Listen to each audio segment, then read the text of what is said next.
টানা ভারী বর্ষণ ও পাহাড়ি ঢলে সৃষ্ট বন্যায় বিপর্যস্ত হয়ে পড়েছে বান্দরবানের কৃষিখাত। তলিয়ে গেছে জেলার কমলং, রেইসা, লেমুঝিরি, গোয়ালিয়াখোলা সহ বিস্তীর্ণ এলাকার সবজি ক্ষেত, মাছের ক্ষেত সহ ফসলি জমি।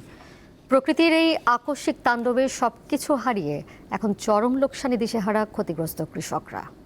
ক্লেমন নিয়ে এলো বিরাট কারবার। ইউনিক কোডটি সাবমিট করলে জিততে পারো লক্ষ লক্ষ গিফট।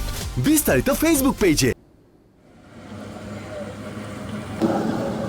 বান্দরবানে টানা কয়েকদিনের ভারী বর্ষণের পর কমতে শুরু করেছে বৃষ্টিপাত, ফলে নামতে শুরু করেছে পাহাড়ি ঢলে সৃষ্ট বন্যার পানি। কিন্তু বন্যার পানি নামার সাথে সাথে দৃশ্যমান হচ্ছে অনেক ক্ষতচিহ্ন। কারোর সবজি ক্ষেত, কারোর মাছের প্রজেক্ট কিংবা কারোর ফসলি জমি, সবকিছুই তলিয়ে গেছে বন্যার পানিতে। কিছু বাজাতে পারে না, সব ডুবা।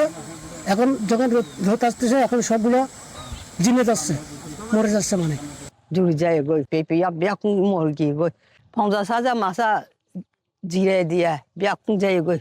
এখন বেছি কষ্টর মাঝে ধরন গড়ত ঢুকিন না পারি, ফাগর তাগর বাগি গিয়ে মানে খাদ্য খানার অভাব হইয়ে। বরবটি খেতি, লাউ খেতি, মিষ্টি কুদু, পাতা খেতি, সৈন খেতি, বিভিন্ন খেতি সব ডুবাই গেছে। কৃষকরা বলছেন মহাজনের কাছ থেকে কিংবা ব্যাংক থেকে যে চড়া সুদে ঋণ নিয়েছেন, সেগুলা কিভাবে পরিশোধ করবেন এ নিয়ে দুশ্চিন্তায় পড়েছেন তারা।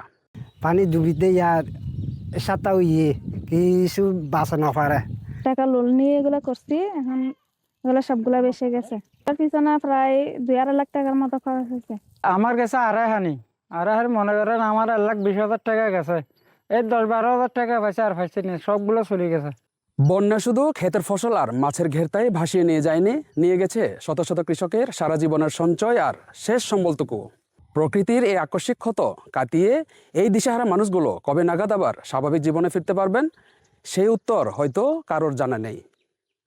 কেময়ং মার্মা, দীপ্ত সংবাদ, বান্দরবান।